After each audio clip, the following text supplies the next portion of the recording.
Cancer എന്ന് പറയുന്നത് നമ്മൾ പേടിക്കേണ്ട ഒരു അസുഖമൊന്നുമല്ല. ക്യൂറബിളാണ്, പ്രിവെൻറ്റബിളാണ്. അപ്പോൾ നമ്മളതിനകത്ത് ക്യൂറബിൾ എന്ന് പറയുമ്പോൾ നമ്മളത് നേരത്തെ കണ്ടുപിടിക്കണം. നേരത്തെ കണ്ടുപിടിക്കാനായിട്ട് ഞാൻ നേരത്തെ പറഞ്ഞതുപോലെ നമ്മൾ ക്യാൻസർ സ്ക്രീനിങ്ങിന് വേണ്ടി വിധേയമാകുക. അതായത് ബ്രസ്റ്റ് ക്യാൻസർ, കോളോറക്ടം, ലങ്, പ്രോസ്റ്റേറ്റ് തുടങ്ങിയ ഓറൽ ക്യാവിറ്റി, ഇത്രയും ക്യാൻസറുകൾക്കുള്ള ഇതാണ് ഏറ്റവും. ഇത് പറയുമ്പോൾ തന്നെ നമ്മുടെ 90% ക്യാൻസറുകളും വന്നു കഴിഞ്ഞു.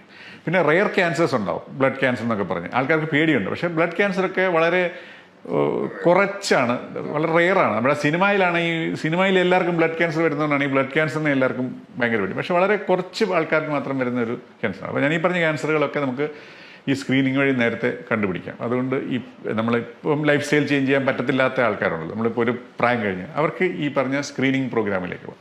യങ്സ്റ്റേഴ്സാണ് കേൾക്കുന്നതെങ്കിൽ ഇതൊരു ലൈഫ് സ്റ്റൈൽ ഡിസീസാണ്. നിങ്ങളുടെ ലൈഫ് സ്റ്റൈൽ ചേഞ്ച് ചെയ്യുന്നത് വഴി, അതായത് ഹാബിറ്റ്സ് ഫോം ചെയ്യാതിരിക്കുക, സ്മോക്കിംഗ്, ആൽക്കഹോൾ, അതായത് ടുബാക്കോ റിലേറ്റഡ് രണ്ടും പൂർണ്ണമായിട്ട് ഒഴിവാക്കുക. പിന്നെ ഭക്ഷണക്രമം എന്ന് പറഞ്ഞാൽ നമുക്കെല്ലാം എൻജോയ് ചെയ്യാം, പക്ഷേ ഒന്നും ഓവർ ഈറ്റിംഗ് പാടില്ല. സ്ട്രിക്റ്റായിട്ട് നമ്മൾ കളയേണ്ട കാര്യങ്ങൾ എന്ന് പറഞ്ഞു കഴിഞ്ഞാൽ റിഫൈൻഡ് കാർബോഹൈഡ്രേറ്റ് കഴിയുന്നത്ര ഒഴിവാക്കുക. ഫാസ്റ്റ് ഫുഡ്, ഇപ്പോൾ നമ്മൾ ഈ കാണുന്ന KFC, മക്ഡൊണാൾഡ്സ്, ഈ സാധനങ്ങളൊക്കെ നമ്മൾ വെസ്റ്റേൺ ഫുഡാണ്, സായിപ്പ് കഴിക്കുന്ന ഫുഡാണെന്ന് പറഞ്ഞ് നിങ്ങൾ പിള്ളേരെല്ലാം വാങ്ങിച്ച് കഴിക്കുമെങ്കിലും അവിടെ പോലും അവരുടെ മെയിൻ ഫുഡ് ഇതല്ല, അവരുടെ ജങ്ക് ഫുഡാണിത്. അതായത് അവിടെ താഴേക്കടയിലുള്ള വഴി ശരിയായ ഭക്ഷണം കഴിക്കാൻ മേലാത്തവർക്കുള്ള സാധനങ്ങളാണ് ഈ സാധനങ്ങൾ. അതൊക്കെയാണ് നമ്മൾ സ്ട്രിക്റ്റായിട്ട് നമ്മൾ ഇതിലേക്ക് അവോയ്ഡ് ചെയ്യേണ്ടത്. പിന്നെ എക്സസൈസ്, റെഗുലർ എക്സസൈസ്, വ്യായാമം ഒരു വളരെ അത്യന്താപേക്ഷിതമാണ്.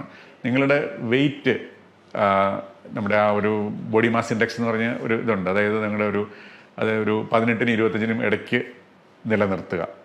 പിന്നെ ധാരാളം പച്ചക്കറികൾ, നമ്മളിപ്പോൾ കഴിക്കുന്നതിൻ്റെ അകത്ത് ഒരു സിമ്പിൾ എക്സാമ്പിൾ, ഇപ്പോൾ കഴിക്കുന്ന പച്ചക്കറികളിൽ നിന്നും ഇരട്ടി പച്ചക്കറി കഴിക്കുക.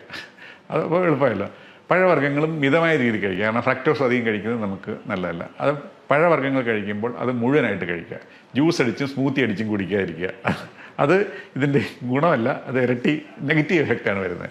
അതുകൊണ്ട് പഴം കഴിക്കേണ്ടവൻ പൂർണ്ണമായിട്ടും ആ പഴം വാങ്ങിച്ച് കഴുകി അല്ലെങ്കിൽ തൊലി ചെത്തി അത് പൂർണ്ണമായിട്ടും കഴിക്കുക. ഇത്രയും കാര്യങ്ങളാണ് എന്നെ ഈ യങ്സ്റ്റേഴ്സിനോട് പറയാനുള്ളത്. ഓൾഡേഴ്സിനോട് പറയാനുള്ളത് സ്ക്രീനിങ് തുടങ്ങിയ നേരത്തെ കണ്ടുപിടിക്കാനുള്ള കാര്യങ്ങളായിരിക്കുക. കുട്ടികളും യങ്സ്റ്റേഴ്സും വരാതിരിക്കാനുള്ള കാര്യങ്ങളിലേക്ക്